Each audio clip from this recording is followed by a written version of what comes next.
製造業用語解説。旋盤とは加工対象を回転させ、そこにバイトという工具を当てて切削加工をする工作機械です。加工対象が回転しているため、円形のもの、丸物の加工を得意とし、外内径、ねじ切り、穴あけ、突っ切りなどの様々な加工ができます。旋盤には大きく分けて汎用旋盤と NC 旋盤があります。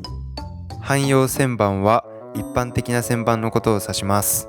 手動で操作をするため、少量の製品の加工や手直しによく使われます。NC 旋盤は NC 装置、数値制御装置がついた旋盤です。プログラムによって機械に動作を指示できます。そのため、量産加工や安定した精度を出すことができます。